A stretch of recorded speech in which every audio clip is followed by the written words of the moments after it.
Halo, podcast kali ini spesial banget karena beda banget ya. Kita akan ngomongin tentang makanan atau kuliner dan saya udah temanin teman saya Melvin. Yes, thank you dok sudah mengundang saya ke studio yang luar biasa. Asik. Ini kalau teman-teman semuanya yang suka kulineran, apalagi kulineran UKM, pasti tahu dong channelnya Bro Melvin ini ya, namanya Bang Pin. Yes, ya? Bang Pin. Bang Pin. Dan hari ini kita akan ngomongin bisnis kuliner dari sudut pandang pelanggan yang hobinya makan, bener nggak bro? Betul.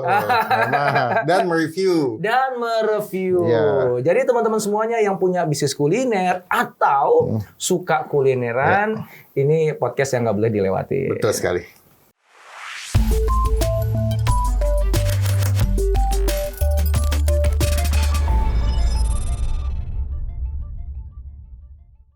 Pin, gue jadi Pin ya, jadi santai. Emang panggilan kecil gue Pin dok. Oh gitu ya. Jadi Pin, jadi namanya Bang Pin itu dari nama kecil. Bang karena gue anak pertama, panggilannya Bang dok. Jadi kalau misalkan Pin itu jadi Melvin, Pin. Jadi Pin. Nah, gitu kita ambil lah buat nama nickname di YouTube Bang Pin supaya gampang diingat dan terkesan lebih dekat rasanya kalau dipanggil Pin. Gitu. Nah, lu itu mulai ngeblogging untuk kuliner tuh mulai kapan tuh? Mulai 2018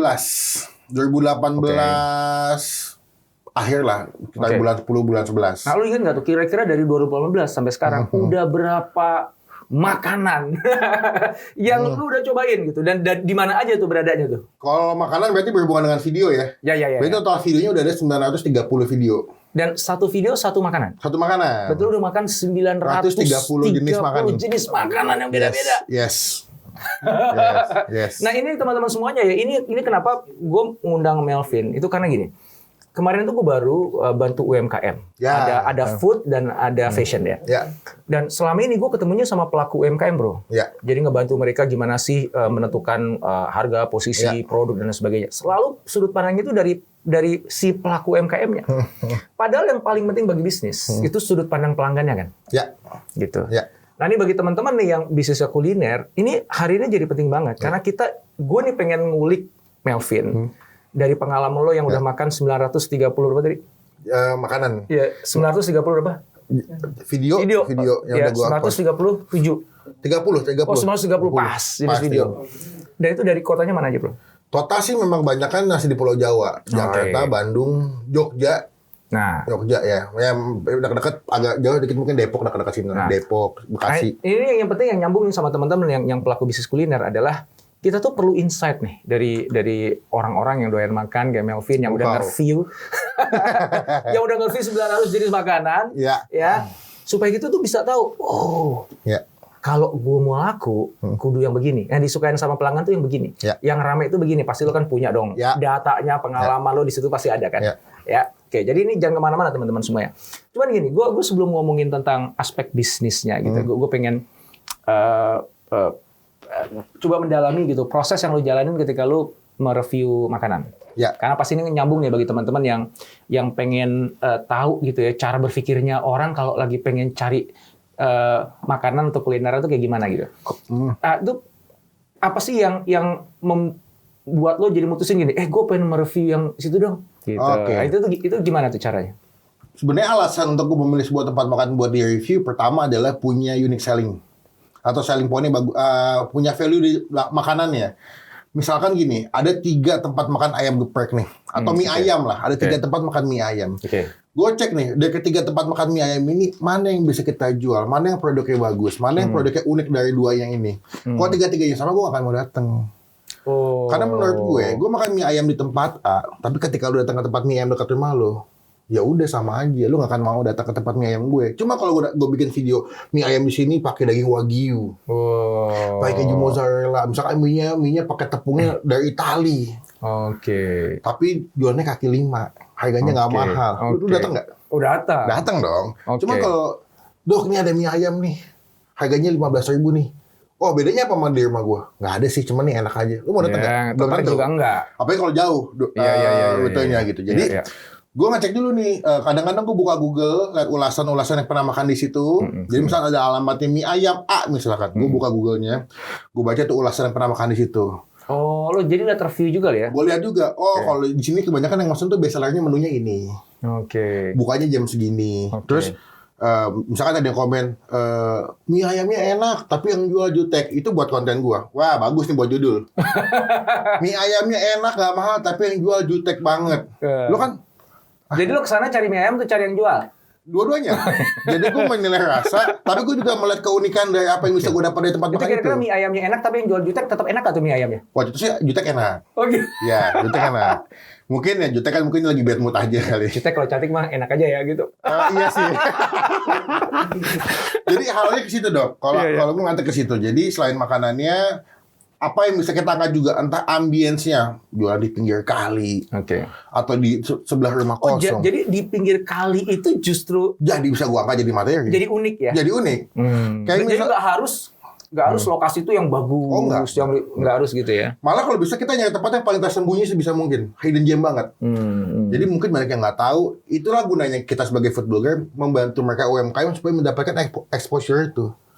Makanannya dia enak, tapi kurang banyak yang tahu. Kita datang ke situ. Gitu. Nah ini menarik nih teman-teman semua nih. Soalnya kan kebanyakan orang nih kalau apalagi pelaku usaha mikro ya, kulineran ya dia mangkal di tempat yang menurut dia rame udah gitu doang. Tapi dia nggak mikirin tuh makanannya, perbedaannya apa dengan yang lain. Kalau kan yang tadi kalau istilah bahasa kerennya unique value propositions. Jadi ada penawaran yang itu beda banget dengan yang lain. Gitu. Kalau sama aja mie ayamnya ngapain juga gitu kan? Paling nggak gue nggak tertarik deh gitu ya. Kecuali kalau pas lagi emang udah dasar lapar, kebetulan di depannya ada yang jual mie ayam, harganya murah, nggak ada pilihan, ya gue makan. Kalau ternyata enak, mungkin gue balik lagi. Tapi kalau misalnya di depan gue ada 3 mie ayam, ya semuanya jualannya sama, maka ya kan akhirnya kan apa alasan gue milih lo kalau lo nggak punya sesuatu yang berbeda? Betul. Jadi dari sisi produknya sendiri, dari sisi makanannya sendiri harus beda. Betul. Jadi mie ayam pakai wagyu tadi dan sebagainya. Satu. Yang kedua adalah lokasi. Ya, nah lokasi itu emang unik sih ya. Kalau di Indonesia tuh gue suka surprise gitu ya, ada kulineran yang benar-benar di ujung gang lah gitu, yang nggak nyamet tapi rame bro. Bahkan dekat tempat penampungan sampah juga ada. Serius? Tengah kuburan juga ada, gue pernah review. Jual nasi pecel di tengah kuburan itu ada. Dan enak. Lo kesananya malam apa siang? Sore menuju malam. Dia tuh buka jam 2, jam 3. Gue datang jam 4, jam 5 lah. Kalau malam tutup deh? Malah kalau malam jadi pasar malam dekat kuburan. Serius? Gue kayak gue bilang. Tapi lo ngeliat kakinya nggak? Itu ngambang semua jangan orangnya. Sebetulnya gue udah sempat ngangkat sih. Ya lo cek dulu gitu. Berarti kan 200 tusuk banget. Gitu. Lo tau filmnya nggak tuh? Iya, itu film zaman dulu. Nggak tahu usianya kita dok. Usianya nggak jauh kayaknya. Jajan yang makan, makanannya keluar lagi. Iya. Kok bajunya putih? Mukanya pucat banget. Makanannya harus unik. Lokasinya juga. Jadi nggak selalu harus ada di lokasi-lokasi prime. Yang artinya tuh trafficnya banyak. Kan basically kan gitu kan. Kalau kita belajar tentang retail, kita belajar tentang, ya termasuk kuliner. Lu cari dong tempat yang paling rame. Bahwa itu mungkin iya ya. Karena kan ada food traffic, memungkinkan orang jadi tahu dan jadi beli. Dan ngelihat ada. Ya kan. Tapi ternyata nggak harus gitu ya. Kalau buat gue sih nggak harus sih. Karena emang lu niat nyari kan? Iya. Karena gue juga suka makan masalahnya. Coba yang menarik kan gini, yang makan di tengah kuburan tadi atau yang di pinggir tempat sampah tadi kan nggak semuanya food blogger dong. Mereka kan orang biasa kan? Betul. Artinya orang umum lah kayak gue gitu kan. Apa yang ngebuat orang-orang itu sampai mau gitu makan di pinggir tempat sampah atau di kuburan tadi? Kok juga rame gitu? Kan enggak ya tadi kalau lo kan niat nyari kan. Nah, kalau mereka tuh apa tuh yang ngebuat mereka jadi mau ke sana? Ya pasti kan yang datang itu adalah mungkin warga lokal situ. Warga lokal yang di mana kekuatannya adalah mulut ke mulut.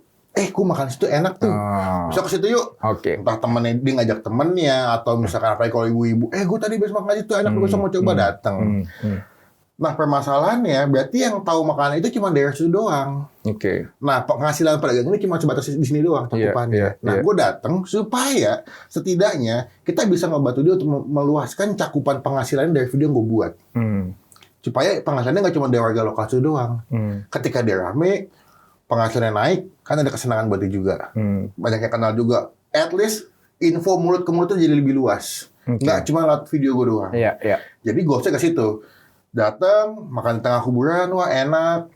terus mungkin nanti nonton video gue besokannya datang, itu sering banget datang, terus dia foto, tag ke gue, bang gue cobain makanan lu nih tengah kuburan. Itu buat gue rasanya lebih membahagiakan nilainya ketimbang uang yang gue dapat dari video, lebih dari itu kan. Karena gue rasa, oh goals gue kena nih. Iya. Goals gue nyampe ke. Oke. Itu menarik. Gue pengen bahas tentang itu tuh, tentang upaya lo bantu UMKM-nya. Tapi sebelum situ gue mau balik lagi ke yang ngomongin itu tadi tuh. Jadi pertama, lo harus punya makanan yang unik. Satu, unik itu kan berarti kan kita belum ngomongin rasa nih. Kita belum ngomongin mie ayam gue pakai wagyu. Itu kan udah lain. Oh, pakai mozzarella kan udah lain. Ada keunikan ya. Yang kedua adalah lokasi. Memang kalau bisa lokasinya emang yang food traffic-nya bagus gitu ya. Yang orang banyak jalan lewat situ lah jadi ketahuan. Tapi kalau misalnya pun lo di kuburan pun, selama makanan lo enak, gitu kan maksudnya kan ya? Maka itu akan nyebar kemana-mana. Apalagi dibantu kayak blogger kayak lo tentu aja. Tapi asumsinya nggak dibantu sama blogger deh. Mulut ke mulutnya kemana-mana. Yang nggak boleh itu begini, udah lo di kuburan makanannya kagak enak, nggak ada perbedaan. Betul, kan gitu. Itu malah nggak laku. Udah masih kagak laku kan? Lu mending jaga kuburannya aja. Ya makan cuma penjaga kuburnya doang. Iya. Kalau malam kita nggak tahu lah yang makan siapa. Oke teman-teman ya, jadi pertama adalah makanan lo harus ada pembedanya. Kemudian kalau bisa sih lokasinya yang rame, ya kan? Yang ketiga tentu aja rasanya dong. Nah kalau menurut lo nih ya, sejauh mana sih rasa itu menjadi alasan nomor satu orang tuh mau balik lagi?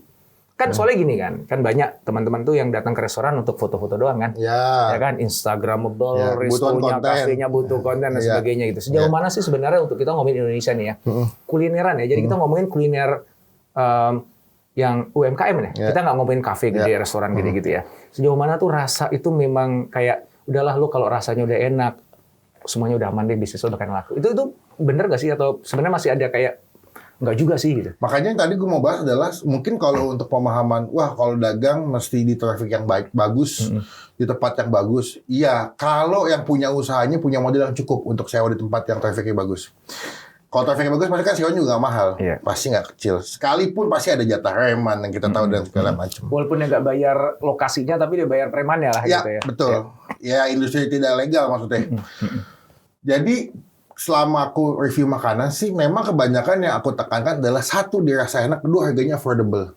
Karena aku tahu segmen penonton gue kelasnya gimana. Dan kalau kita bicara UMKM, segmennya nggak akan jauh-jauh dari masalah murah dan enak. Tepat masalah ketiga keempat. Contoh, dokter makan bakmi Jawa misalkan. Makanannya enak, harganya nggak mahal. Mungkin untuk kita komplain masalah tempat itu akan nggak jadi komplain. Tapi kalau misalkan makanannya udah nggak enak, mahal, tempatnya juga sempit, ngoceh. Cuma ketika tempatnya kecil nih, pas makannya nyampe, wih, sedap. Udah nggak apa-apa, enak. Ketutup semua. Jadi akhirnya aku mendapatkan konsep UMKM itu pada akhirnya ya udah tempatnya nggak perlu bagus, tapi kalau bagus poin plus buat dia. Yang penting yang dijual adalah rasa atau kualitas, sama harganya masih bisa masuk ke segala golongan. Harga itu range-nya berapa, bro? Jadi kira-kira paling rendah berapa, paling tinggi berapa? Kalau yang menurut lo ya, untuk yang kulineran UMKM ya, itu tuh harga yang acceptable, yang diterima itu oleh market. Tergantung makanannya, apa yang dijual. Apa tuh misalnya? Jenis makanan apa aja, harga berapa? Misalkan, let's say, mie ayam lah. Kita bisa panggilan mie ayam atau bakso. Kayak mie ayam bakso tuh mulai dari harga 10 sampai 25 ribu masih oke banget. Masih kena banget ya gitu. Mungkin kalau di tempat mie ayam kaki 5, kalau misalkan 20 udah pakai pangsit bakso, mungkin yang jumbo kali. Kalau kita bandingkan sama bakmi konvensional yang gede-gede, mungkin nggak dapat dengan harga segitu. Kalau berbasis nasi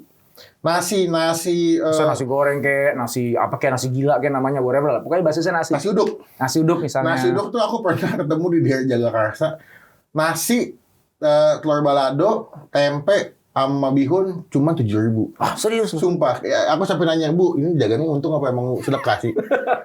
Gitu. Dagangnya sedekah tuh emang lagi gabut aja, lagi nggak kegiatan. Lagi ngapa-ngapain nih? Dagang ah? Gitu. Soalnya harganya tapi balik modal mereka segitu. Ada. Harus ada untung dong. Kalau nggak ada untung kan ya, makanya tetap jualan ya. Itu di daerah Jakarta Selatan masih ketemu aku. Nasi uduk pagi ya. Yang range-nya kira-kira sekitar 15.000 sampai 25.000 lah range di situ ya. Untuk sekali makan ya. Nggak sama minum ya. Karena kalau minum malah kan gratis kalau mie ayam dikasih. Ya mungkin 20-25 udah meminum lah air mineral lah. Oke. Dan itu udah enak ya? Itu udah dapat enak ya? Udah cukup lah, udah enak, nyaman, makanannya juga the best. Ngomongin rasa nih ya, kan gue bingung tuh ya, kenapa kalau di Indonesia kayaknya semuanya dipedesin gitu ya? Dia apa? Pedes. Oh, pedes. Ya kan geprek pedes gitu. Gue termasuk orang yang nggak terlalu suka pedes gitu ya. Tapi bener nggak sih sebenarnya orang Indonesia itu memang harus pedes? Bukan sambelnya. Gue suka sambel bro, tapi sambel sebagai perasa. Jadi ada rasanya agak beda. Kemarin seyogyanya aja. Iya. Kemarin misalnya gue ke Eropa gitu, gue nggak akan bisa bertahan lama lebih dari seminggu kalau gue nggak bawa sambal dari Indonesia kan. At least saus lah. Iya. Saus gue malah nggak suka. Saus tomat gitu kan, gue nggak suka. Sambal. Gue harus saus sambal. Saus sambal lah, yang gampang lah, yang packagingnya kan gitu kan. Jadi pertanyaan gue bukan itu, karena orang Indonesia emang suka sambal gitu. Tapi pertanyaan gue pedes, bukan sambalnya, pedes gitu loh. Ya kan? Kenapa masih pedes gitu? Nah, pertanyaan gue gini aja, apakah memang ketika misalnya gue kulineran nih, gue jual ada yang pedesnya, udah pasti laku. Karena memang orang Indonesia sukanya pedes bro, misalnya gitu kan. Atau itu enggak? Lebih ke menyiksa sebetulnya. Maksudnya? Karena menurut gue gini, di Indonesia itu kan ada bakso aci, ada bakso. Kita bandingin perempuan sama cowok kalau makan bakso tuh sebahaya apa kalau makan cabai. Cewek tuh kalau makan bakso tuh nggak ngeliat harga cabai. Wah cabai, saus, padahal harga cabai lagi tinggi nih sekarang ya. Nah ketika dia ngerasa pedas, kesiksa, dia senang makanan itu. Oh berarti maksudnya cewek tuh suka disiksa? Mungkin. Nah, kita kembali ke topik ya, bahaya itu ya. Saya pada ketawa-ketawa semua ada di sini ya. Oke, itu topik bicara yang lain. Oke, jadi gimana? Cewek suka makan bakso pedas keringetan. Tapi konsepnya kalau makanan pedas memang itu hanya makanan hype kekinian sih. Itu kan kebanyakan ayam geprek, segala macam, atau enggak mungkin dulu ada mie instan yang pakai sambal atau cabai sampai 100 biji. Segala macam tuh ada di daerah Tomang gitu. Dibilang enak, buat aku tidak jawabannya. Karena sudah tidak bisa menikmati rasa makanannya. Itu dia maksud gue.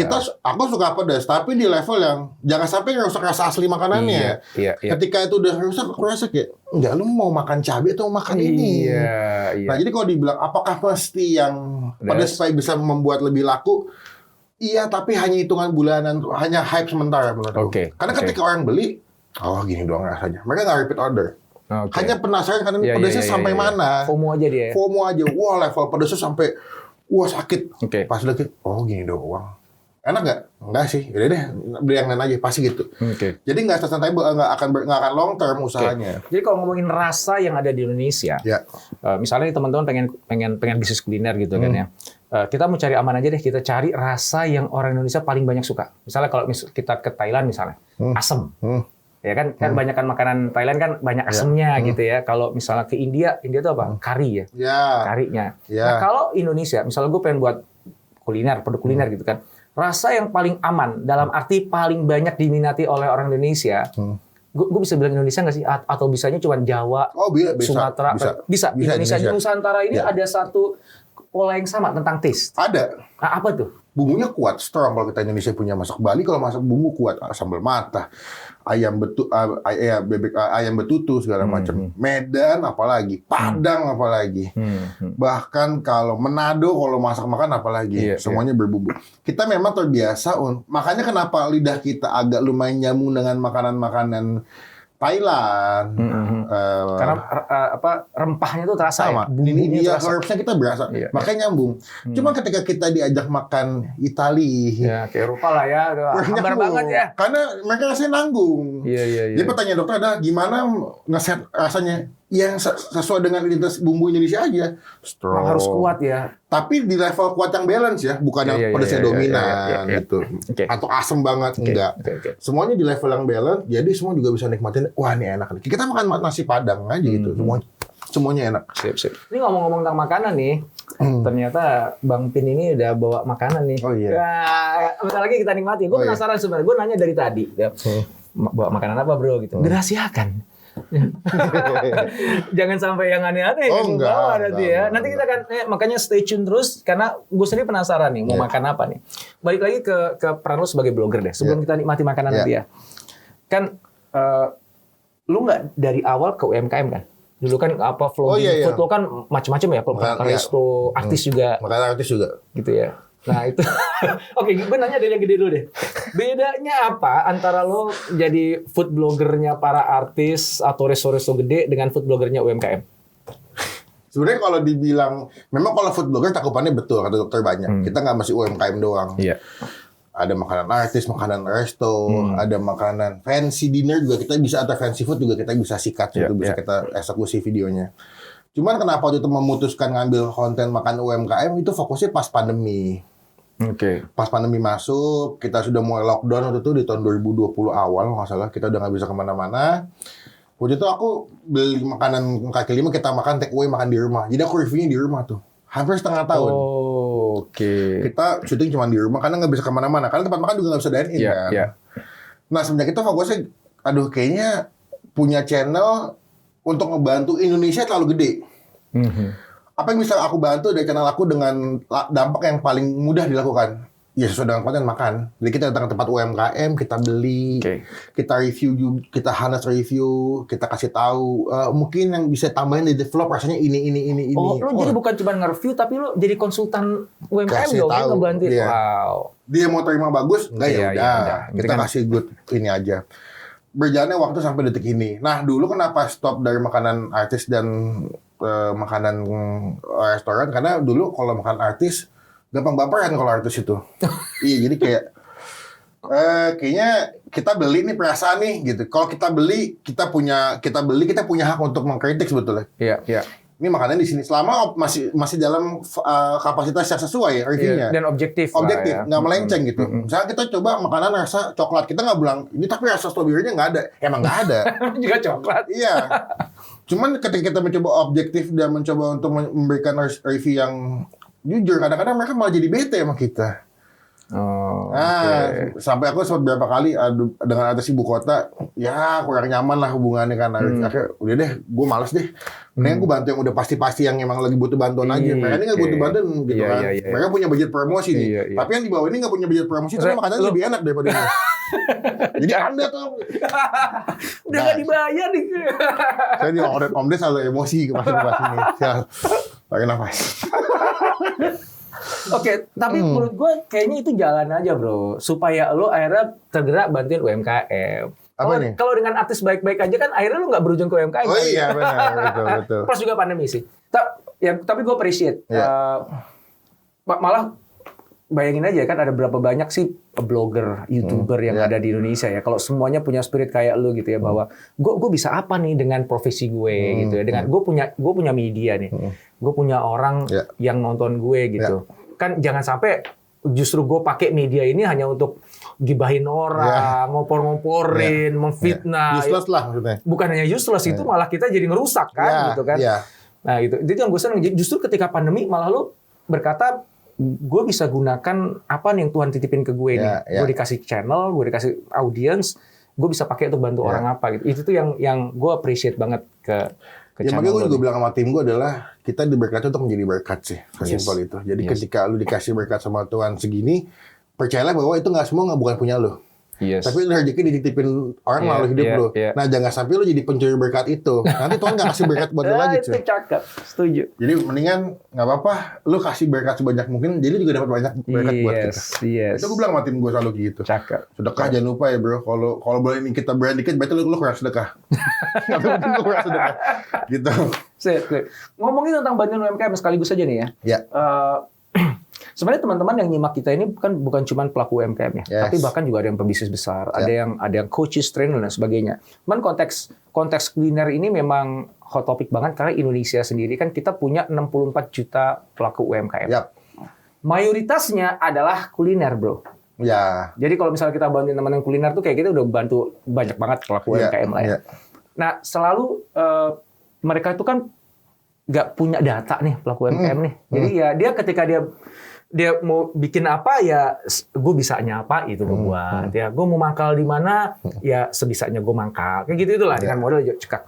Maka kalau seandainya kita bisa buat kayak formula gitu ya bro ya, jadi kira-kira gini lah, lo kalau misalnya main kuliner di Indonesia kelasnya UMKM, ini ada formula nih gitu, misalnya kayak tadi ya kita udah ketemu tuh tadi di depannya, yang paling penting tuh kalau Indonesia rasa sama murah udah itu doang ya. Tapi kalau itu tuh cuma standar, kan gitu kan. Kalau lo nggak punya dua itu, lo selesai. Kan gitu kan. Tapi hanya karena lo punya dua itu, belum tentu lo berhasil. Kenapa? Karena yang dagang bukan lo doang. Ada yang lain. Ada persaingan kan. Kompetitor juga banyak. Kompetitor juga. Kalau lo cuma satu-satunya mah udah, nggak usah dibahas. Gitu lo udah pasti naik. Udah pasti naik. Tapi kompetitor kan banyak. Maka lo harus ada diferensiasi tadi kan. Ada pembeda gitu. Bukan kasih wagyu kayak kasih mozzarella kayak dan sebagainya kan. Yang penting ada beda. Martabak aja sekarang udah macam-macam banget bentuknya ya. Macam-macam coklat semua sampai segunung toppingnya. Oke, yang keempat adalah ada lokasi. Ya. Ya kan, jadi rasa dulu, dan rasanya itu yang kayak gimana? Yang kuat, yang kuat, cita rasanya itu kuat, gitu ya. Itu Indonesia. Pokoknya asal kuat dulu aja deh, gitu kan ya. Karena kalau cita rasa itu kuat, enak-enaknya jadi nggak ketahuan. Ketutup semuanya, ketutup gitu. Oke, nah itu kan formula maksud gue. Nah sekarang gue pengen explore lebih tuh dari itu tuh, yang bisa dipakai oleh teman-teman semuanya nanti. Dari pengelanaan lu nih, 930 makanan bro di Jawa gitu ya. Lu ngeliat pola nggak bro? Pola terkait dengan gini nih. Setiap kali lu misalnya datang ke satu tempat gitu, lo makan di sana, ini kan rame terus ini nih, nggak pernah habis. Tapi juga lo kan pasti pergi ke satu tempat yang sepi melulu sih gitu ya. Gitu. Lo bisa ngeliat nggak ada pola yang menghubungkan kuliner-kuliner yang rame terus nggak berhenti gitu, dengan yang sepi gitu. Apa tuh kira-kira? Biasanya sih karena nggak jauh-jauh ya. Balik lagi, yang bikin rame itu karena si tempat ini gue bicara kalau misalkan tempatnya jualannya sama. Cuma kalau tempatnya beda sih kadang-kadang memang kan kalau lihat mereka jualan satu makanan itu ada tempat makan namanya Pangsit Legido tuh nggak salah. Itu rame banget. Padahal gangnya gang sempit sampai sempitnya gitu. Cuman pas gue datang memang yang bikin rame itu satu harga, balik lagi harga tidak mahal. Yang punya ternyata mantan chef, makanannya enak. Oke. Jadi kalau dibilang ada nggak sih pola khusus? Polanya pasti balik lagi ke masalah rasa dan harga sih. Oke. Balik ke situ-situ lagi. Nah, kita itu kalau gue pribadi, kita tuh datang mereview sebuah makan, tapi kalau makanan juga nggak ada keunikannya, mahal, atau mungkin ada keunikan tapi harganya mahal, mungkin kecenderungan penonton gue datang kayak agak minim. Cuman kalau gue review makanan harganya murah terus enak, itu kemungkinan penonton gue datang banyak. Cuman kalau ditanya apa yang membedakan atau pola apa yang bikin yang bersinambung, kalau tempat makan A bisa rame, tempat B bisa dikit. Kalau gue sih ngeliatnya mungkin kalau yang paling sering lihat mungkin dari harga sama keunikan itu doang sih. Harga sama keunikan. Iya, pasti antara itu doang sih. Atau enggak mungkin yang satu mungkin udah lebih lama jualannya, lebih legend, yang satunya itu belum lama. Berarti udah diketahui banyak orang ya? Iya, mungkin dari zaman ini jualan dari zaman kakek-kakek atau nenek-nenek ini yang pembelinya dulu, jadi udah makin banyak. Rasa sama keunikan lebih penting mana? Rasa sama keunikan, kalau gue keunikan, karena kan ketika keunikan dibuat lebih dulu, tampilannya akan berbeda. Kita itu kan makan kan ada tampilan dulu.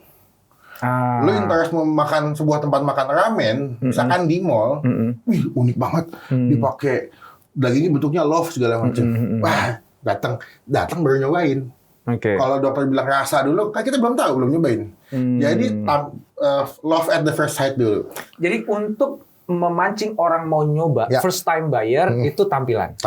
Jadi keunikan tadi gitu ya. Di sana ada mozzarella loh mau ke sana. Makanya di setiap tempat makan fast food atau tempat restoran apapun, foto katalog akan dibuat sebagus mungkin. Iya, yang itu beda banget dengan aslinya, bro. Dijawab sendirian. Jadi kan, gede banget tuh hotdognya atau burgernya. Wah, pas datang kayak Nah, cuman rasa itu ngebuat orang balik, gitu nggak sih? Iya, betul. Tampilan membuat orang datang, mengundang. Ya, rasa ngebuat orang mau balik lagi. Gitu. Jadi tetap aja dua-duanya penting lah. Karena namanya bisnis itu nggak bisa hidup hanya dari first time customer. Iya. Justru duit itu datangnya dari repeat customer yang balik-balik lagi. Berarti rasa tetap lah ya. Tetap ya. Tampilan, rasa, harga ya. Tiga diundang itu. Melalui tampilan, dibuat senang dan dibuat happy melalui rasanya. Rasa. Gitu. Di Indonesia ini kan suka rada aneh ya, itu bisnis pakai pesugihan gitu itu lu pernah ini nggak apa? Saya tunggu ini. Ya, jadi kira-kira habis makan tuh pengen balik lagi gitu jangan gitu, atau enak banget betul bawa pulang udah gak enak gitu tuh kayak gitu ngalamin. Banyak, maksudnya tempat makan yang dibilang pakai penglaris atau pesugihan tuh di Indonesia tuh bukan hal yang aneh. Hal yang banyak banget dan itu dianggap lumrah lah. Bukan hal yang aneh buat Indonesia, itu bukan hal yang aneh. Kayak gue ingat banget ada satu tempat makan di Bekasi, kita nggak sebut nama, di tempat makan ayam di Bekasi. Itu dia baru buka seminggu, itu ramenya gila dan bertahan sampai setahun. Itu rame banget. Ketika gue beli tapi gue nggak review, gue beli, gitu. Gue makan di tempat, kok gue nggak nyambung sama rasanya ya gitu. Udah, nah nggak lama muncullah di sosial media bahwa ternyata dia ini pakai penglaris dan segala macem. Kemudian ada tempat makan juga di daerah Jakpus. Wah, tiap malam tuh rame banget, naik mobil semua pembelinya. Paling cuma tempat makan kaki lima. Pas gue makan, ya rasanya sih enak, tapi yang nggak bikin gue mau balik lagi. Nah, permasalahannya adalah di Indonesia memang hal itu hal yang biasa. Dan mungkin 30-40% di Indonesia pedagangnya mungkin ada yang pakai itu. Mungkin ada yang pakai itu. Mungkin karena dia mau pakai jalur instan, lebih cepat mau dikenal makanannya gitu, atau segala macam. Gue tujuannya nggak tahu sih. Cuman kita kan nggak tahu kan ya dia pakai pesugihan atau tidak gitu ya. Yang ngebuat lo jadi kayak curiga atau bahkan bisa menyimpulkan, wah nih kalau ini pakai pesugihan itu apa? Ketika gue makan di situ enak, tapi kalau gue bungkus nggak enak. Jadi ketika lo makan di tempat, wah kok rasanya enak gitu. Tapi ketika dibawa pulang, rasanya kok berbeda, bahkan jauh rasa bedanya gitu. Itu udah 2-3 kali gue kejadian kayak gitu sih. Dan biasanya tuh gue kita bilangnya mencocokologinya paling gampang kayak itu pertama. Kedua, gue baca lihat aja Google apa ulasannya tentang tempat makan itu. Biasanya tuh kalau di kolom Google tuh komen-komen tuh nggak usah dihapus sama pemilik. Jadi kalau dokter komen apa ya itu pemilik nggak usah dihapus. Kayak gue baca itu aja. Apa yang ada di komen itu apa yang membuat kita nyimpulkan wah ini pakai pesugihan? Biasanya ada yang bilang, wah gue ngeliat di situ ada kuntilanak ngejilat. Serius. Atau nggak pakai ludah pocong misalkan gitu. Serius gitu kalau baca komen kayak begitu. Nah kebetulan itu jangan-jangan pesaingnya dia yang sirik gitu enggak? Mungkin. Nah, kebetulan penonton gue itu adalah penonton yang cukup loyal untuk memberikan informasi makanan, Dok. Bang, cobain bang, ada tempat makan soto nih buka jam 3 subuh, tapi rame banget, bla bla bla. Wah, konten nih. Biasanya aku screenshot. Cek alamatnya, ketemu, datengin. Nah, jadi biasanya tuh asumsi-asumsi tentang pesugihan itu juga muncul dari penontonku. Bang, ada tempat makan sate, katanya dia pakai penglaris, bang, ada pocong ngejilatin piernya. Wah, konten. Saya datangin. Jadi makanan bapak gue aman gak nih? Aman. Nggak dijilatin sama siapa kan? Enggak. Nggak dijilatin sama siapa yang aman. Gini nih, jadi kalau misalnya ngomongin bisnis lagi, balik ke bisnis lagi ya. Kalau misalnya dia pakai pesugihan, itu seberapa sustainable sih gitu? Ya tergantung dia masih bekerja sama dengan dukunnya apa enggak. Kalau dukunnya kalau kontraknya udah habis, nggak laris lagi gitu. Enggak, gitu. Mesti gatel sebenarnya. Dia masih nggak mau nanti penonton dokter aneh-aneh. Ya tergantung durasi dia bekerja sama dengan si cenayangnya atau dukunnya itu. Karena selama dia bekerja sama kan berarti kan proses dealing untuk kami tetap jalan. Sama kayak kita langganan wifi aja. Kalau kita stop, kita ya udah stop. Kayak gitu. Masuk ya maksudnya? Cuman nggak usah pakai begitulah. Kan udah kasih rumus ya tadi kan. Asal enak, bumbunya kencang. Itu ngapain juga pakai tapi saya percaya aja. intinya segala sesuatu instan tuh nggak akan bertahan lama. Oke. Jadi setiap pelaku UMKM walaupun memang struggling di awal capek, menyakitkan. Ya tapi saya rasa masih mengalami hal itu. Untuk belajar juga dia belajar cek ombaknya. Oh masih kayak begini. Oh ternyata produk gue tuh kurang begini. Masih coba-coba. Malah kalau misalnya langsung pakai dukun segala macem. Kita kan bisnis itu kan nggak melulu tentang masalah uang, tapi ada kepercayaan juga terhadap pelanggan. Jadi kalau cuma mengharapkan uang yang didapat semua, tapi pelanggan juga nggak ada yang senang, buat apa sih? Aku rasa kayak nggak. Sustainability itu kan hadirnya karena pelanggan itu sebenarnya gitu. Dapat review bagus segala macam. Ngomongin review tadi, itu seberapa ngefek sih kalau untuk pelaku kuliner UMKM ya, review itu tuh? Review kita maksudnya? Nggak review di Google tadi kan lu cerita kan, kalau kan datang lo kan lihat review Google kan. Tapi kalau orang awam nih secara umum nih ketika gue mau kulineran yang pinggir jalan lah ya, itu kebanyakan orang tuh ngelihat review di Google nggak sih? Kayaknya nggak semua. Kalau ditanya gue ngeliat Google karena memang gue butuh data informasi yang mesti gue dapat dari situ sebelum gue datang. Adalah ketika gue datang gue tahu nih apa yang mau gue tanya ke penjual. Karena kan kalau gue kan biasanya gue datang ke sebuah tempat makan gue nanya dia udah berapa lama jualan, menunya apa yang paling laku, berapa banyak satu porsi dia bisa selling. Nah itu gue menggalinya lewat si ulasan Google. Jadi kalau orang pada umumnya dia misalnya sampai gue nyari ke ujung jalan gitu ya, itu karena benar-benar karena dengar dari temen ya. Iya biasanya. Jadi lebih pada word of mouth dibandingkan dia secara niat nyari di Google gitu ya. Kecuali memang food lovers lah ya, yang memang dia adventure-nya sengaja nyari-nyari begitu tuh lain cerita ya. Malah sekarang tuh kalau nyari makanan buka YouTube. Gado-gado enak di Jakarta Pusat. Muncul. Keluar Bang Pin. Oh iya. Nomor satu. Itu tugasnya. Oke, gue mau main artis lagi balik lagi. Kan gini, artis kan banyak bisnis ya. Salah satunya kan kuliner. Banyak ya. Tapi kemudian ada orang awam juga nih yang lebih banyak lah ya. Seringkali kan yang teman-teman yang non artis nih, rakyat biasa ini kan suka, waduh gimana nih, gue baru buat misalnya pecel apa ngetop, akhirnya si artis buat juga pecel apa ngetop gitu ya. Jadi kayak gimana gue bisa ngalahin bisnisnya si artis gitu. Nah, komen lu gimana tuh? Jadi sejauh mana artis yang kemudian masuk ke dalam areanya UMKM, ya, itu akan mengganggu pelaku UMKM? Kalau dibilang mengganggu, so far sih gue ngeliatin bahwa si artis punya kelebihan di hal A, si UMKM juga punya kelebihan di hal A juga, di hal yang lain gitu maksudnya. Punya sama-sama. Cuman memang yang nggak bisa ditoleransi adalah exposure itu susah banget. Karena punya nama gede. Untuk nge-branding sebuah produk yang dijual itu sangat mudah. Tapi kalau UMKM kan walaupun makan enak, tapi kalau kurang exposure atau kurang branding kan juga susah. Jadi kalau gue selama ini ngeliatnya bahwa gimana yang menjadi kendala ketika ada artis yang nyemplung di kolam yang sama dengan yang dijual sama si UMKM ini. Menurut gue jadi masalah sebetulnya. Nggak jadi masalah? Nggak jadi masalah.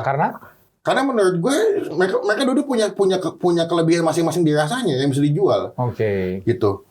Tinggal balik ke customer-nya. Lu mau beli makanan karena lu ngefans sama si artisnya, oknumnya, atau si objeknya, atau lu mau makan emang lu lagi pengen makan yang enak tapi nggak mahal. Balik ke pembelinya aja. Cuman yang agak sulit adalah bicara exposure-nya aja. Si tempat makan tidak bisa exposure-nya menyamai level exposure si penjual. Tapi menurut gue juga nyambung dengan omong kita tadi. Artis itu cuman bisa membuat orang tuh datang. Tapi apakah kembali lagi? Belum ujungnya tahu. Rasanya kan. Ujungnya kalau emang dia rasanya enak, orang balik lagi. Soalnya gue pernah itu, tapi ini kuliner juga ya, kue artis kan rame ya berapa tahun yang lalu kan ya. Nah, jadi gue datang ke suatu kota nih, di kota itu tuh kue artis itu ngotok banget. Ya, terus gue diceritain sama panitia nih, gue diundang sama perusahaan gitu kan ya. Wah, gue mau dong beli itu kan, gue belum pernah beli kan. Waduh Pak, ngantrinya sekilo. Terus gue lewat tuh depan beneran sekilo bro, rame banget. Gue minta tolong sama panitianya dong. Karena kita enak nih. Iya dong, kan social proof kan, gitu kan rame gitu kan. Gue minta tolong panitia, lu terserah lu antriin suruh orang siapa aja. Gue pengen besok pulang naik pesawat. Iya, nanti gue tinggal bawa gitu. Udah diantriin sama dia gitu kan. Wah. Penasaran nih, menggebu-gebu kan? Sama sih juga. Gue bawa sampai Jakarta. Makan lagi rasa. Iya, makan. Oh begini. Iya. Sudah cukup.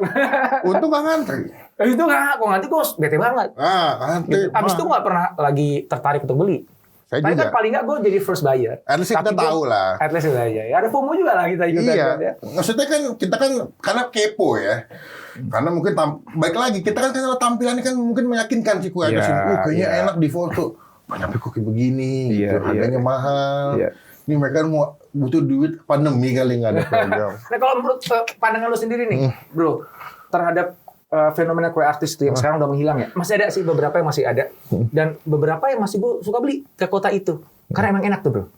Ya, jadi kita nggak memukul rata. Kita nggak bilang semuanya tadi ya. Cerita gue tadi itu cuma satu kasus di satu kota ya, tapi di kota lain tuh ada yang sampai sekarang pun gue masih suka nitip atau beli gitu ya. Nah menurut lo tuh memotret fenomena itu, komentar lo gimana?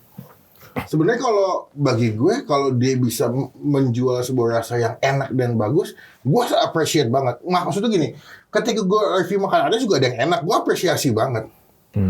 Ada beberapa artis jual ayam goreng geprek gitu, enak, gue apresiasi. Wah ini enak. Maksud gue, kan gue objektif dong. Gue tuh objektif. Lidah tidak bisa bohong ya? Iya.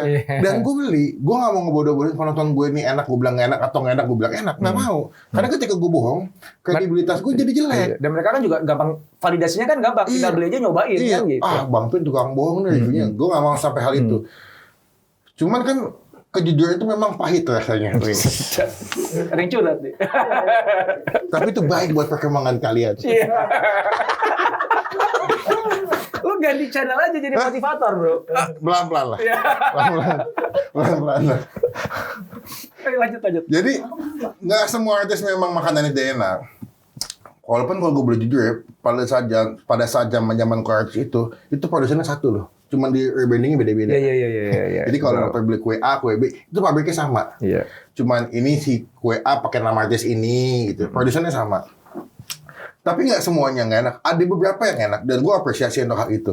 Pertanyaan adalah, menurut pandangan lu gimana kalau ada artis yang bikin kue enak, terus bisa lu terima dan bakal lu mau beli mall, ya bagus. Dia membuktikan bahwa dari sekian banyak artis dia bisa memberikan yang terbaik dalam usaha makanannya. Gitu. Bahkan beberapa teman-teman artis yang gue kenal juga mereka jualan kayak pecel lele Lamongan, enak gue review, gue beli, gue bilang wah enak gitu. Jadi mereka nggak cuma pakai namanya dia doang, tapi dia bisa membuktikan dengan nama, dengan exposure yang dia punya, tapi juga rasanya juga enak. Kita lebih senang dong belinya. Artinya sebenarnya gini, kalau karena kita ngomongin kue artis ya atau makanan artis ya, kalau si artis itu sendiri sebenarnya emang suka dengan makanannya, hatinya juga ada di situ, ya. Nggak harus dia yang masak, ya, nggak harus resepnya itu dia yang ngebuat, nggak ada masalah kan kita cari chef ya bagus. Tapi hatinya ada di situ, dia benar-benar terlibat jiwa raganya untuk membuat ada belonging tinggi, beneran ini harus bener dinikmati sama orang dan sebagainya. Ya bisa jadi sustainable. Bisa, dan banyak yang terbukti ada bisa sustainable. Tapi kalau cuma sekedar ya gue punya ketenaran, punya fans, lo pakai aja jual nama gue deh gitu, lo terserah lah sok gimana mau masakannya kayak gimana. Nah itu malah mungkin yang jadi nggak sustainable. Iya, gitu. Jadi malah rusak pasar juga. Tolonglah kalian. Saya dulu Om Ned jualan kue, bikin dong kue sehat. Oh gitu ya, gue bilang di podcastnya, Dok, lu bikin dong kue sehat. Di apa? Kek? Kan udah jadi brand ambassador. Iya. Nggak apa, nanti nunggu kontraknya selesai buat sendiri. Lo siap jualin ya? Siap, saya bal. Ini kan cik, maksudnya. Sedih cik, maksudnya. Itu cinta banget sama maksudnya. Luar biasa. Dok, saya ada... Corbusier itu di balik itu, Corbusier. Iya.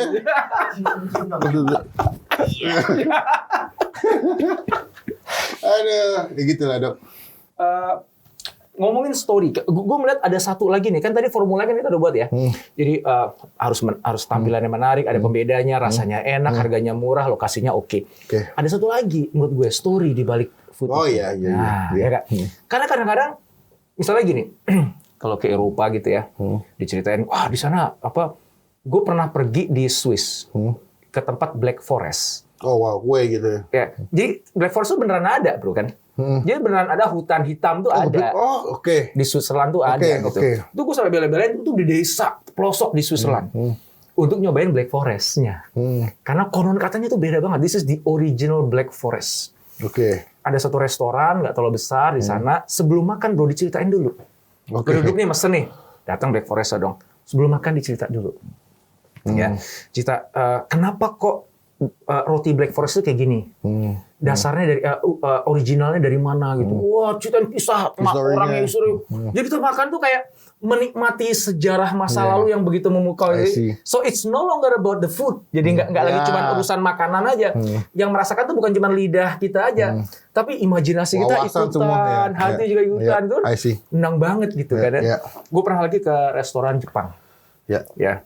Kecil bro, kayak kedai kecil gitu doang.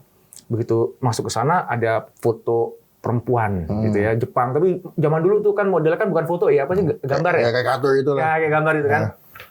Terus gede-gede terus itu siapa gue nanya gitu. Orang tuh cerita. Ya ternyata dia itu seorang putri yang terasingkan, yang dia untuk bisa hidup dia harus jualan makanan dan itu sampai sekarang karena cucunya gila men gue makan makanan dari putri dari era itu kan ada story kan. Nah, gue selalu bilang bahwa Indonesia tuh punya banyak kekayaan, cuman salahnya kita adalah kita nggak pandai mengajukan ceritanya. Lo pernah cerita ke gue rumah makan Padang itu ya? Kenapa kalau makan di rumah makan Padang itu sedikit, kalau dibungkus banyak? Kalau dibungkus banyak makan tempat dikit kan. Saya kan cerita kan. Kalau misalkan dibungkus, tapi nggak cuma itu ya. Gue baru ingat juga kalau kita makan ke tempat nasi Padang, terus kalau ada foto-foto polisi sama TNI yang dipajang. Itu kenapa tuh? Hah? Itu kenapa? Gue juga bingung. Gue sampai nanya, buat apa sih kalian foto-foto sama TNI yang posisi dipajang-pajang gitu? Ada banyak bingkai. Kayak, maksud gue kalau makan nasi Padang masih hormat gitu kan? Tidak, padahal tidak. Ternyata memang gue ngerti. Mungkin mereka punya kesenangan sendiri pemilik kalau ini kemarin datengin sama Kapolda nih gitu. Ada rasa kesenangan gitu. Nah, kalau bicara makan nasi Padang dibungkus sama dimakan di tempat lebih dikit sama lebih banyak. Zaman Belanda, waktu itu ini gue nanya based on tempat nasi Padang yang gue review. Itu ada ibu-ibu yang jualan. Uni, gue nanya. Ini kalau tempat makan Padang, kenapa kalau dibungkus lebih banyak kalau makan di tempat lebih dikit? Karena zaman Belanda, kita nggak boleh pribumi ini makan di tempat. Oh gitu. Jadi boleh dibungkus. Nah, ini kan mereka akan berjuang melawan penjajah-penjajah ini. Iya, iya. Dikasih nasi banyak, dikasih lauk banyak, biar tenaganya makin banyak. Wah, bisa kuat perang. Bisa kuat. Yang makan itu kan yang banyak uang nih. Sisi orang-orang Belanda. Orang Belanda ini. Okay. Mereka duduk dikasih sedikit. Kenapa? Biar lu datang lagi gue makin kaya. Lu makan mulu nih. Dengan gue makin kaya, gue bisa buat nasi bungkus yang lebih banyak lagi. Nice. Konsepnya kayak begitu. Artinya itu cara mereka berjuang. Bertahan saling menolong. Iya. Cuman hal soft selling kita bilang kayak. Gue nggak ngerugiin secara keuntungan pembeli sama penjual. Gue tetap dapat untung, gue tetap dapat keenakan rasa yang gue jual. Tapi gue juga bisa bantu. Itu kayak lo dong, bro. Lo kan nge-review UMKM kuliner. Itu cara lo berjuang, bro. Tapi gue buat orang Padang loh. Yang harus orang Padang kali kalau pengen berjuang juga. Lo orang Medan. Orang Medan. Oke. Nah, di Indonesia tuh banyak nggak sih makanan-makanan yang punya story panjang di baliknya gitu? Balik lagi terus terang itu Black Forest mah biasa aja. Oh, buat lo. Iya, buat gue. Iya. Tapi story-nya itu yang ngebuat gue jadi orang tuh datang ke sana gitu. Makan Jepang tuh juga biasa aja lah ramennya. Tapi kan karena story-nya tuh orang jadi mau datang gitu.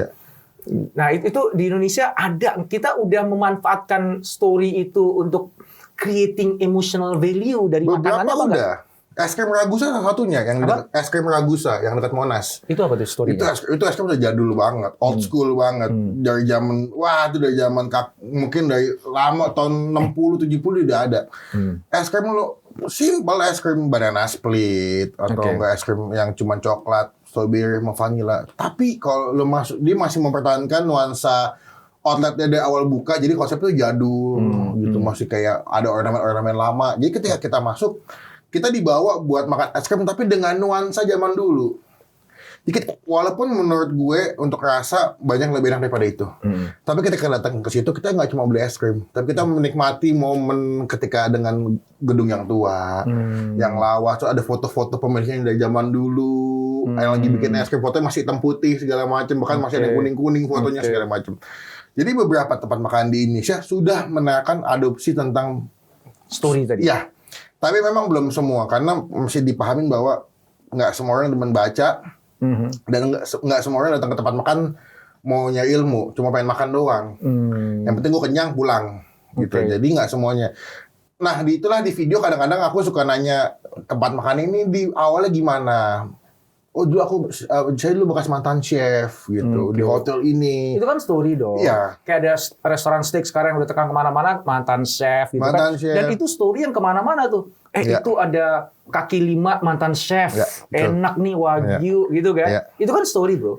Apalagi kalau ditambahin tuh, kenapa kok dia resign dari hotelnya atau restorannya gitu kan? Atas persetujuan yang punya ya tapi ya. Iya dong, obviously. Dan story itu kan justru kalau misalnya kita ngomongin lu sebagai food blogger kan. Justru story itu kan yang punya daya tarik kan. Kenapa? Karena orang kan nggak bisa ngerasain makanan yang lu makan, bro. Iya kan?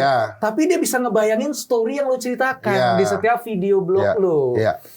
Gitu. At least if you don't know how rasanya, at least lu bisa tahu ceritanya kan gitu. Itu yang aku lakuin dalam videoku, nanya udah berapa lama, backgroundnya apa, kenapa tiba-tiba lu bisa punya ide bikin mie pakai daging bebek packing, pakai daging brisket itu gimana?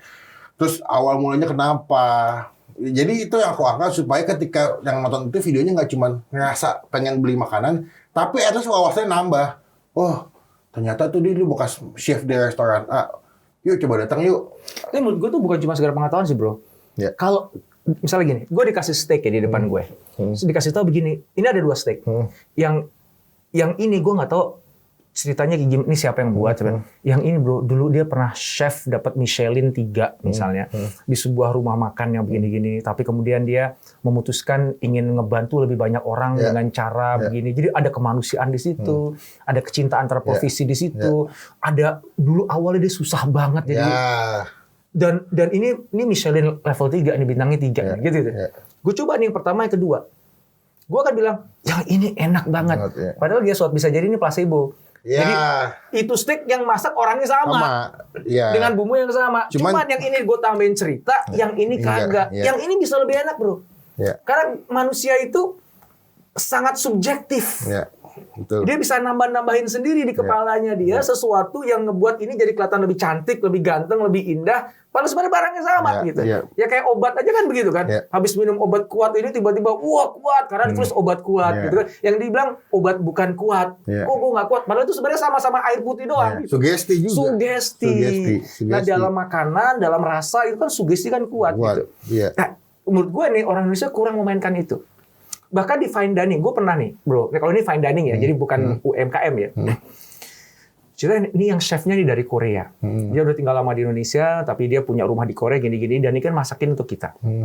Tahu nggak? Itu makannya 7 courses dari appetizer sampai ke dessert kan ya. Dessert. Ya. Cuman itu tuh setiap kali dia datang dicita dulu. Nama saya ini, saya datang dari Korea yang bagian sini, keluarga saya suka masak begini-gini, udah jadi tradisi kami.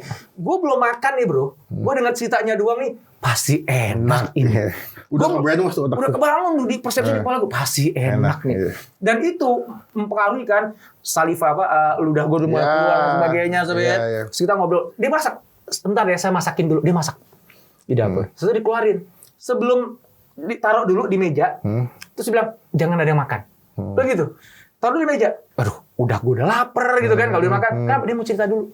Cerita lagi. Ini makanan namanya ini di Korea. Ini diambil dari ingredientsnya ini ngambil hanya dari pegunungan ini ada di Korea. Dan ini my favorite makanan gue waktu kecil. Ibuku suka masak ini.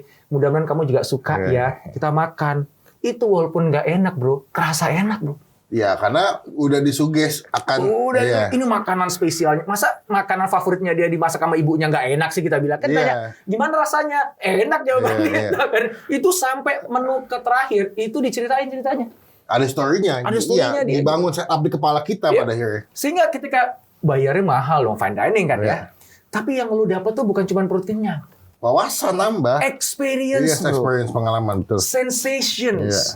Dan story. Habis itu tuh gue ceritain kemarin, masuk sekarang gue ceritain ke lu kan. So gue bayar segitu mahal, gue bukan cuma ngenyangin perut gue. Jiwa gue terisi. Gue punya story yang gue bisa ke orang lain. Nah, imagine kalau misalnya nih kita ngomongin level UMKM deh gitu. Bisa kayak begitu. Lo kreatif dikit dah. Creating the story. Lo tau Somai Pink kan? Oh tahu. Itu kan ada story-nya. Di mana dia dari orang kaya bangkrut, diceraikan istrinya, anaknya 2 perempuan, diambil sama istrinya, dia nggak bisa ketemu sama anaknya. Sampai dia kan komit ya bahwa gue harus kembali punya duit supaya bisa ketemu sama mereka. Maka dia keliling tuh pakai baju pinknya itu, sepeda pink, semuanya pink supaya menarik orang dalam rangka memperjuangkan supaya bisa ketemu sama anaknya. Itu story bro, itu somainya mah kagak enak. Tapi gue beli bro. Iya karena memang, gue setuju. Karena story-nya. Agree. Memang iya, tapi itu fakta menurut gue memang. Iya kan. Secara rasa memang biasa aja. Tapi memang secara story menurut gue memang ini bagus banget. Kedengeran gak sih gue ngomong tadi? Kedengeran. Gak apa-apa. Karena kejujuran adalah hidup yang mesti mengubah. Depan gue deh. Ngomong-ngomong, ini podcast gue paling lama nih bro. Gue dari tadi ngeliatin Nenak dua, kenapa cicilan 2 jam? Karena udah lama banget, lebih dari 1 jam nih. Berarti interest dengan dunia F&B. Oh siap. Tapi gue sih pengen banget, someday kita bikin satu movement sih dok. Buat UMKM. Bebas, maksud gue kalau punya ide atau apa. Gue setuju banget. Atau kita bisa bikin satu. Karena gue sempat ngobrol sama Pak Sandi. Pak Sandi, segala macam. Kemarin pas lagi acara MotoGP yang di Mandalika, itu UMKM makanan tuh kebantu banget di daerah sana gitu. Wah naik, nggak cuma makanan sih, pengrajin kain, semua juga naik, pariwisata juga naik. Kemarin kita sempat mau wacana mau ke Medan, cuma nggak jadi. Cuma maksud gue masih banyak di Indonesia itu pelosok-pelosok daerah yang punya potensi makanan enak, tapi itu kurang ke-expose. Yes, setuju banget gue. Gitu. Gue kayak misalnya ke Jogja, ya ujung lagi. Maksud gue kan banyak ya kan? Mainstream banget.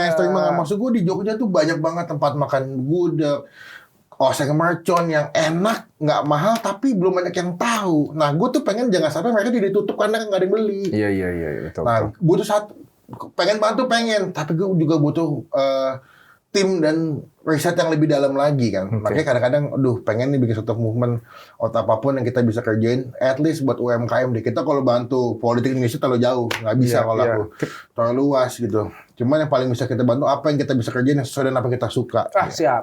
Salaman. 2024. Pilih kami berdua.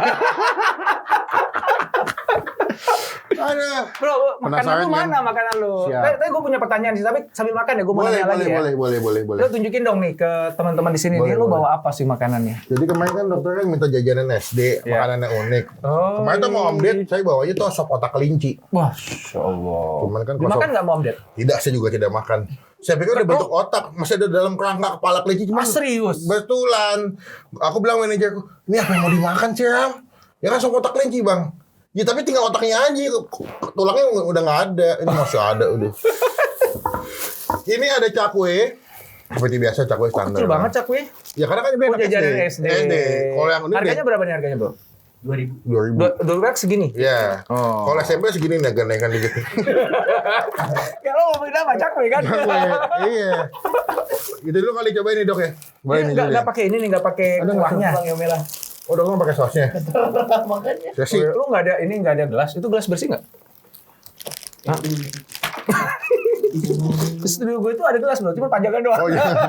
Cuma buat gimmick doang.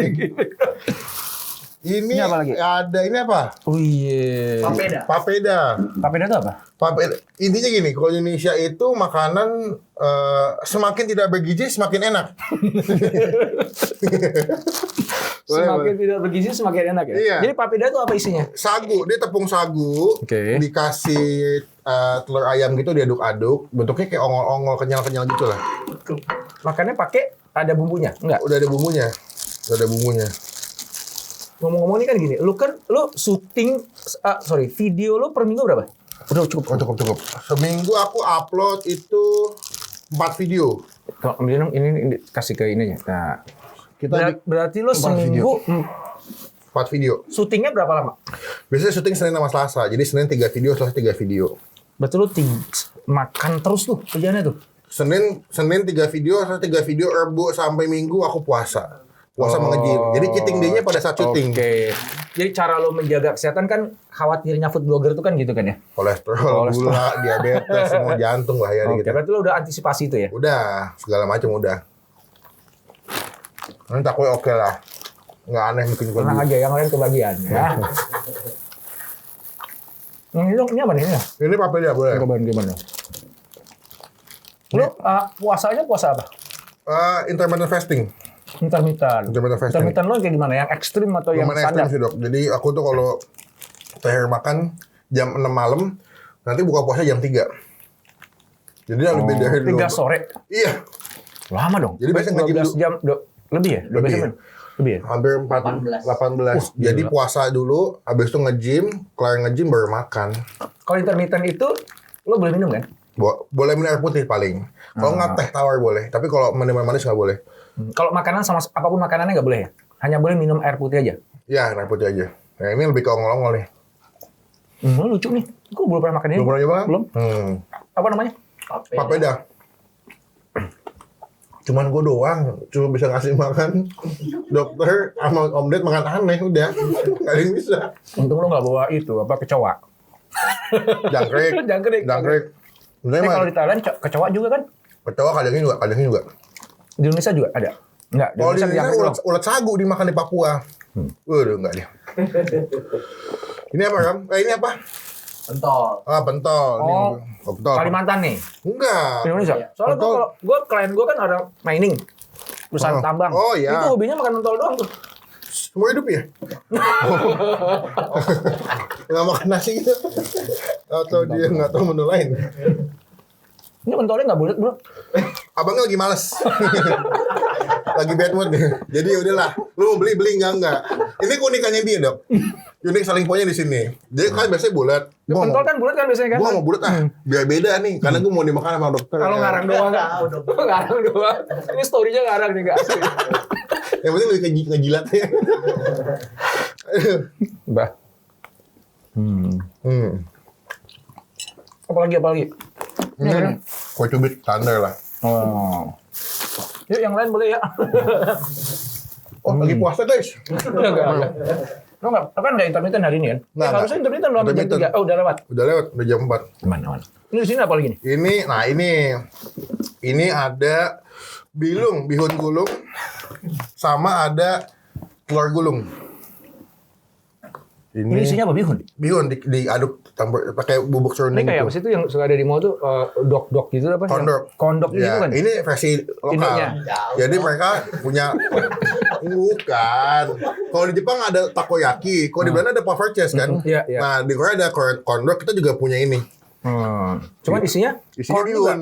Oh bihun. Bihun. Nggak ada Karena kita jagung-jagungnya. lebih mementingkan karbohidrat. Tenaga. Oh iya iya. Kan jangan pala. Karena kita kulit semua ya. Ya. Makanya kudu karbohidrat. Yuk cobain dong. Udah agak dingin soalnya. Jadi kurang enak rasanya. Memang agak aneh pas udah dingin ya. Gue berasa aneh nih dimakan. Iya benar juga ya. Kalau ini aman nggak ada penglaris kan ini kan? Kita coba aja tas gue bawa pulang bawa pulang. Udah bawa pulang nih. Pantesan nggak enak. Jangan-jangan di tempatnya enak bro, jangan-jangan. Mungkin kali ya. Ini yang kedua ada telur gulung. Basicnya sama, cuman ini nggak pakai Oh beda, bihun. itu beda jenis. Beda, ini nggak pakai bihun. Nih. Kita baca bedeng ini nggak pakai bihun dia. Tunjukin. Nggak pakai bihun. Aku coba yang nggak pakai bihun. Lebih kenyal nih. Enak kan ini. Oh ya? Berarti dia nggak pakai penglaris dok. Itu tolong kasih tisu tuh pada ngiler semuanya tuh. Jadi ini aja. Ini sebenarnya belum semuanya makanan SD aku beli sih. Ini beberapa yang sering banyak diketemuin aja. Dan yang lucu itu kayak misalnya anak gue nih. Ke mall kan. Ya. Sudah kan aku mau belanja makanan jajanan gitu. Tuh ada belanjanya itu tuh. Apa yang rambut-rambutan tuh? Yang Rambut nenek. Oh, Rambut gulali. Bukan. bukan Rambut ya. nenek. Rambut nenek ya. Warna pink Di atas ada iya. pokoknya. Jadi itu tuh makanan-makanan justru malah sagu gitu. Iya, malah yang Jadi kayak anak zaman sekarang itu nyari makanannya tuh kulinernya yang kembali ke masa lalu gitu. ya. Yang dulu kita biasa makan waktu SD, dia sebenarnya udah bisa makan lebih baik lah ya. Ya. Tapi dia nyarinya yang begitu. Berarti anak dokter low-key. Rendah hati. Rendah hati. Semuanya yang biasa-biasa aja. Ya, yang mahal juga sih. Iya, Gitu. iya. Cuman itu dia gue surprise kan gitu. Anak-anak zaman sekarang justru malah curiosity-nya tinggi. Ya. Dia kembali ke oldies gitu. Ya. Artinya bagi teman-teman pelaku UMKM nih, justru kalau kita bisa merepackage kembali ya masa lalu dengan packaging yang lebih baik, dengan gizi yang lebih baik, bahkan dijual dengan harga yang lebih tinggi pun laku. Banyak udah kayak gitu. Bahkan yang jual telur gulung begini di mall-mall juga ada dengan harga yang lebih mahal. Dengan alasan dia pakai minyak yang lebih bersih, Iya. pakai telur omega, Iya, iya. lebih Sehat sehat. lah. Iya, which is nggak masalah. Tapi experience perasaannya kan tetap nostalgianya dapet. Cita rasa yang dulu dia pernah suka ada, cuma bedanya sehat gitu ya. Cuman kan maksudnya kalau di Indonesia itu makanan semakin tidak bergizi, semakin agak jorok, semakin laku. Di RSJ ya. Tapi ya udah kita namanya makan berdoa dulu. Ini bersih, tenang aja. Jadi dokter nggak usah panik mukanya gitu. Oke, ini kayaknya yang lain udah pada pengen ngerebut makanan kita nih. Jadi Ya. kita udahin dulu. Thank you Yes. banget so much. Thank you banget. Gue belajar banyak hari ini. Tahu banyak tentang ilmu makanan. Plus juga ilmu bisnis kuliner. Thank you banget bro. Thank you. Thank you banget. Yuk kita serbu semuanya di sini. Mantap. Thank you. Thank you. semuanya. Bye-bye. Yuk.